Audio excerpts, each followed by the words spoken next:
Claro, un experto en armas que está siendo perseguido justamente porque está involucrado en el robo y tráfico de cables de cobre. Acá estamos con Carlos Collado, ex PDI, que también fue parte de la investigación, ya vamos a hablar ahí. Pero estamos con Nacho Melo, que nos cuenta todo. ¿Qué tal, Nacho? Buenos días. ¿Qué tal, muchachos? Muy buenos días a todos. Ayer conocimos la noticia de que Ítalo Noli sigue haciendo, cierto, para la redundancia, noticia. ¿Por qué? Porque se están realizando aquí, a mis espaldas, en el cementerio católico, se están realizando tours nocturnos hacia la tumba de Ítalo Noli. La familia se enteró de esto, inmediatamente quiso conversar con el cementerio católico para que se evite lucrar con la imagen de Ítalo Noli. ¿Recuerdan a Ítalo Noli? Esta persona que mató a 2 personas de la PDI, a 2 detectives, que se hizo famoso, ¿cierto?, por este acto criminal, el Rambo chileno. Lo presentamos aquí y recordamos el caso de Ítalo Noli en la siguiente nota. Todo el mundo al edificio.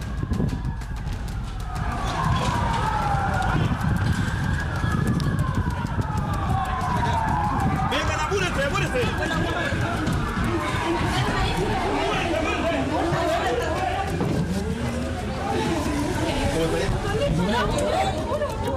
De repente empezaron los balazos, y empecé a ver a mi compañero y todos estaban corriendo. El conocimiento que tenía de armamento de guerra aquel entonces era sorprendente para ser un particular. Sorprendente. Yo encuentro que está muy bien que lo hubiesen matado. Para mí, si no lo hubiesen matado ustedes, las personas del PDI, yo lo habría matado personalmente. Yo jamás en la vida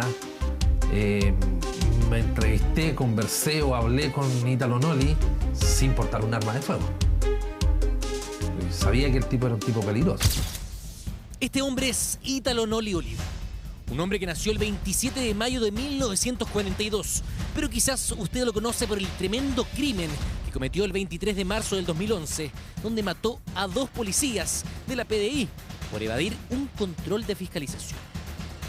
Desde ahí se armó una historia que parecía sacada de una película. En este macabro caso, la realidad superó a la ficción.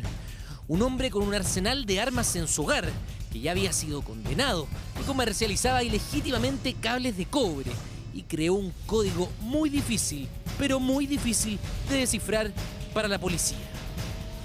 ¿Cómo Ítalo Noli llegó a ser el hombre más buscado por la PDI? Antecedentes por estafa, comercio ilegal de cobre a través del mercado negro, una extraña y potente afición por el armamento, un hombre que dijo que su mujer estaba muerta para cobrar el seguro. Todos estos antecedentes sirven para describir la personalidad de uno de los criminales más grandes en la historia chilena. Era tal el pánico, tan terrible, porque eran tantos los disparos que a mí me parecía que estaba en una guerra. Ella es Gladys Cerda.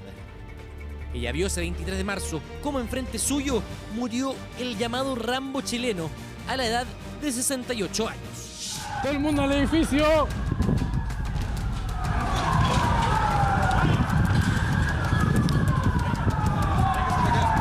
Vengan, apúrense, apúrense.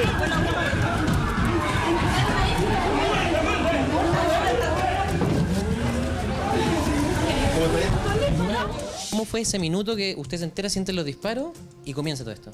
Claro, me di cuenta que eran, yo supe distinguir, digamos, que no era un ruido así de fuegos artificiales, ¿no? Ya me di cuenta que eran disparos. Cuando percibí que era eso y eran tantos, yo sentía alrededor ya 30, 40 disparos, entonces yo lo único que hice, me di cuenta que era en esta calle, entonces me caminé despacio, no me atreví a asomarme a la ventana a mirar porque me dio miedo, claro, dije yo, por copuchenta me puede pasar algo. Y ahí seguí caminando acá y en esta esquina me tiré inmediatamente al suelo. Se tiró por aquí y se arrastró. Claro, la secretaria estaba al lado, también hizo lo mismo y ella me gritó, avancemos, y ahí seguimos caminando hacia hasta acá, arrastrándonos así, una verdadera lagartija. Llegamos acá y acá nos quedamos ahí acostaditas un buen rato mientras seguían los disparos. Todo comenzó al mediodía. 4 detectives investigaban una red de comercio ilegal de cobre. Dentro de los controles de identidad rutinarios, hicieron detener a una camioneta, una Ford Ranger roja, que conducía el mismísimo rey de la chatarra. Ante la negación de ser controlado, Noli percutó cerca de 30 balazos a quemarropa. Quienes fueron víctimas de este sujeto fueron los subprefectos Marcelo Morales, de 38 años, y Karim Gallardo, de 28.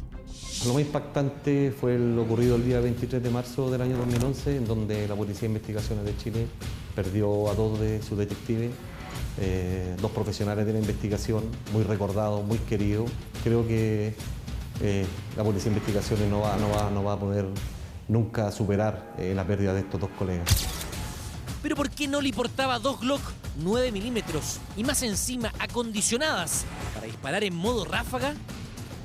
¿Por qué tenía esta afición por las armas? Pero lamentablemente, ¿cierto?, dada la situación y lo que aconteció, nosotros tuvimos acceso a parte de su núcleo familiar y también cercano, pero desconocían. Solamente indicaban que era una persona muy temerosa, de que siempre estaba pensando en que lo iban a asaltar, en que desconfiaba de todo el mundo, y ese tipo de actitud de parte de él es que lo hacía mantener armas de fuego, ¿cierto?, en diferentes partes de su departamento, en su vehículo particular, tal como ocurrió el día de los hechos, y ahí nosotros encontramos alguna explicación.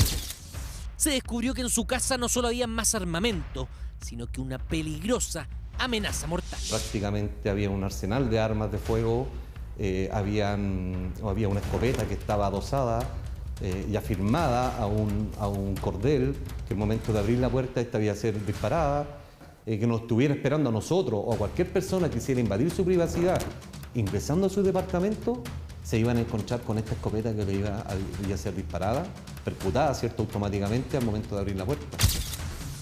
Esto solo formaba una de las características del llamado Rambo chileno, que, sin ir más lejos, alguna vez había realizado un montaje de la muerte de su señora y a espaldas de ella para cobrar el seguro de vida por 28 millones de pesos. Se tomó conocimiento a través de su círculo cercano que Ítalo Noli, un par de años atrás, había dado por muerta a su señora, a su cónyuge, y había puesto en el propio ataúd que la trasladaba que la persona estaba contagiada del virus VIH, SIDA. Por lo tanto, él lo que intentó en esos años era cobrar un seguro. Pero volvamos al día fatal.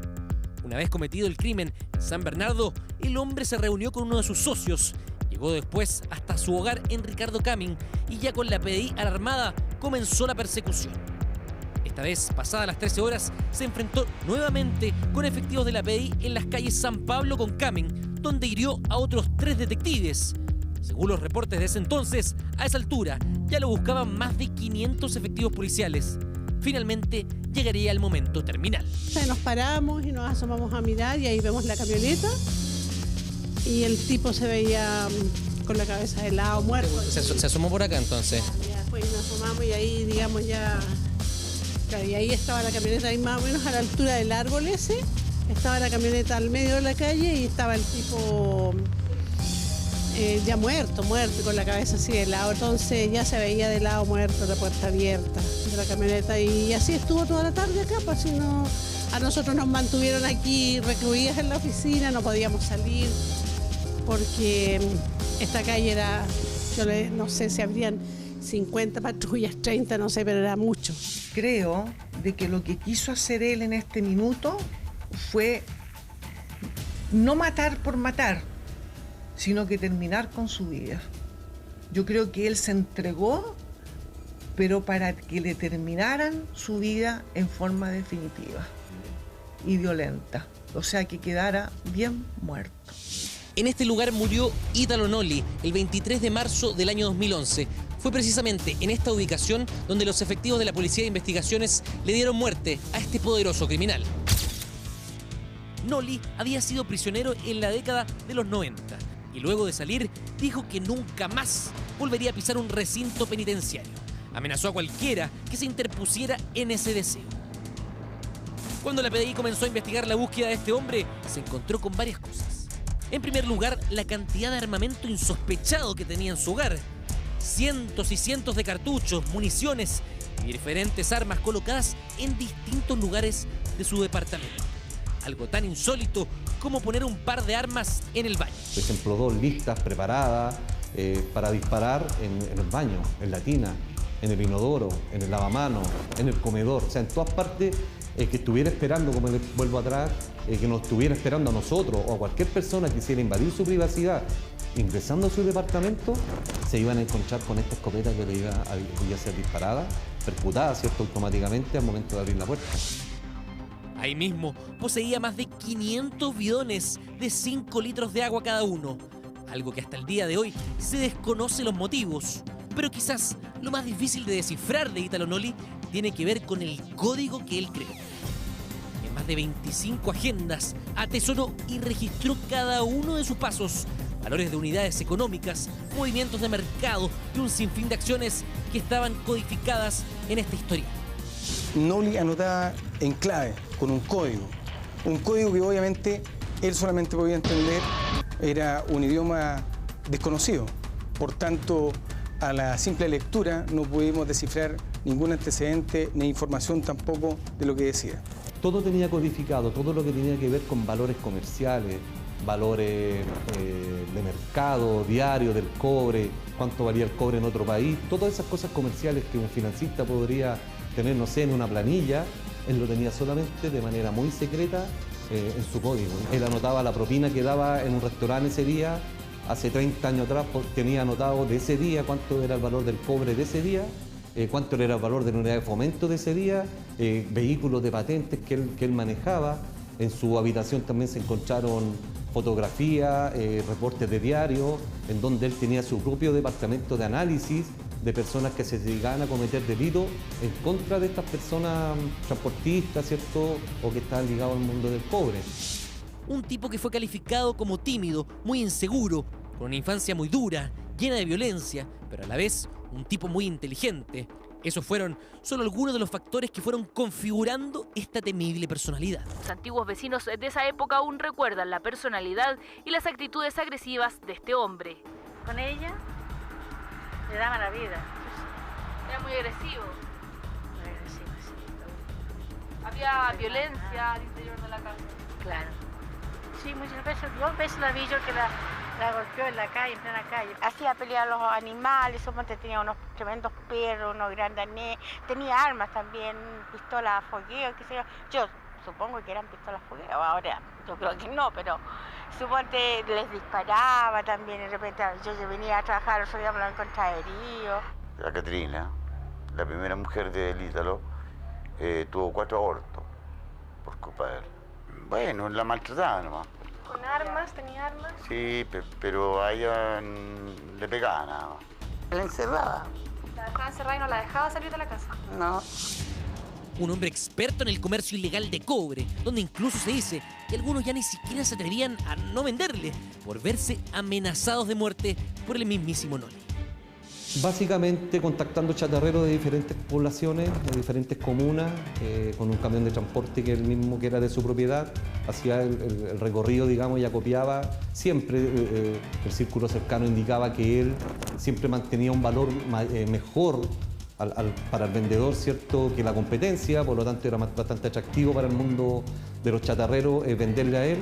Algunos hablan de que por cierto temor, alguna represalia por parte de Italo Noli, también eran capaces de vender su cobre para no tener problemas con él, ya que ahí indicaban que siempre andaba armado, situación que la policía de investigaciones nunca supo. ¿Podrían haberse evitado la muerte de los detectives? ¿Por qué no andaban con chaleco antibalas en ese momento? Andaban con sus casaquillas institucionales. La policía cuando planifica un trabajo operativo de cualquier índole investigativo, usa todo el material de seguridad que corresponde. Los funcionarios en la mañana andaban en otras circunstancias. Si no, nosotros las 24 horas estamos de servicio, tenemos que actuar ante cualquier delito flagrante y no podríamos todos los detectives andar las 24 horas con el chaleco antibalas. Un caso que tiene una serie de aristas y secretos y que con la muerte de Ítalo Jorge Noli Oliván, esto nunca se sabrá. La falsificación y giro doloso de cheques, las estafas y las infracciones a la ley de armas y el hurto del material de guerra forman parte de un gran capítulo de uno de los mayores criminales que conozca la historia policial chilena. Sin duda, el Rambo chileno marca un antes y un después para la policía de investigación. Estamos en el cementerio católico. En este lugar yacen los restos de Italo Noli, uno de los mayores criminales que conozca la historia policial chilena. Con esta placa y en este lugar lo recuerdan sus familiares. Un hombre que dejó muchos cómplices o secuaces en el camino, algunos de ellos aún cumpliendo penas, y otros caminando por las sombras de paraderos desconocidos. Por ahora, los restos de Italo Noli yacen en el cementerio católico, junto a sus secretos. ya. Ahí está, ustedes lo veían, la tumba de Ítalo Jorge Noli Oliván, el personaje, el criminal, ¿cierto?, que asesinó a estas dos personas de la PDI y que hoy día está aquí, está siendo incluso visitado por parte de una agrupación que hace un tour, como una de las paradas que tiene este tour, hacia la tumba de Ítalo Noli. Algo que, por supuesto, le molestó mucho a la familia, porque dicen que están lucrando con el recuerdo de su padre, algo que les parece que es aún muy doloroso. Parte de lo que nosotros pudimos conocer también ayer son los testimonios de la familia que nos comentaban que ya están muy molestos quizás con todo esto que ha pasado, con el recuerdo de su padre, y que aún se siga usando su imagen para poder lucrar, para poder hacer tours a los distintos lugares o conocer de cerca lo que pasó con su historia, algo que ya ocurrió hace 7 años. Cristian. Pero en este recorrido ahí en la tumba de Ítalo Noli, ¿es verdad que la gente va y le pide favores especiales a él? ¿A ese nivel? Mira, se ha hecho, los tours tienen que ver básicamente con la historia. De hecho, la persona que realiza los tours está muy peleada, o por lo menos nos comentaban desde el cementerio católico, que están bastante peleados porque no les parece que sea correcto esta situación. Sí, Ignacio, estamos también aquí con Carlos Collado. Carlos, quiero que nos describas un poco, porque estamos hablando que alguien con 69 años de edad era apodado el Rambo chileno, que podía conducir y disparar a la vez con una formación paramilitar importante. Sí, efectivamente, como usted bien dice, muy buenos días. Muy buenos días, Carlos. Gracias por la invitación una vez más. Bueno, antes que todo, quiero abordar este tema con mucho respeto. Es algo que a nosotros como Policía de Investigaciones nos llega muy al ADN. Como bien decía uno de nuestros colegas, creo que la Policía de Investigaciones desde este hecho en adelante no es lo mismo. Ha tenido que reformular sus protocolos de trabajo, ha tenido que cambiar incluso su trabajo en la escuela. Carlos, que lo veneren. ¿Por qué crees tú que se llega a esto? Porque ahora hay problemas con el cementerio, la gente llega a prender vela, a pedirle favores. Mira, la verdad que siempre la gente piensa que este tipo de acciones tan revolucionarias, de una acción tan radical, nos falta que encuentran gente que sienten inspirados por este tipo de personas. Claro. La verdad que yo pienso que ninguno de ellos piensa el trasfondo de lo que esto ha ocurrido. Yo pienso que incluso la familia de este señor tampoco está de acuerdo con esto que ocurre y también lo pasó muy mal con él, en vida y posteriormente después de esto. Porque algunos lo quieren, Mari, lo quieren como sacar. Hay un problema entre la familia y también el cementerio. No quieren que la gente lo vaya a venerar. Sí, es raro también que lo vayan a venerar a alguien que fue tan violento, pero creo que tú no los describas, porque ahí decían que era tímido, inseguro, inteligente. ¿Cómo funcionaba él en su mente para que desde la tina hubiera un arma que si alguien entraba a la casa te dispararan, otra vez del comedor?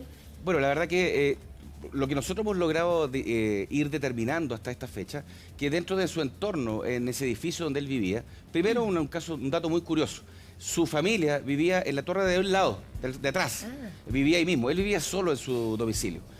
Claro, después uno va viendo que con tanto armamento quizás no cabía nadie más al interior, pero él vivía solo. Él era una persona muy callada, muy reservada, un tipo alto, que siempre vestía con una chaqueta negra, un gorro, de muy pocas palabras. Hasta la gente que vivía cerca del sector o que vivía en la misma torre, si se lo topaban en el ascensor, ni siquiera cruzaban palabra con él. ¿Es esto que guardaba litros y litros de agua? Sí, lo que se logra establecer es que a él le tenían mucho miedo, porque era una persona relativamente violenta, era complicado. Ese perfil que nos está describiendo Carlos, que por lo demás Carlos participó en esta persecución, me contaba, participó en toda esta persecución que terminó con la muerte de Ítalo Noli, define perfectamente estos grandes asesinos que en otros países, no sé si son venerados, no sé si es la palabra, pero sus historias llaman la atención.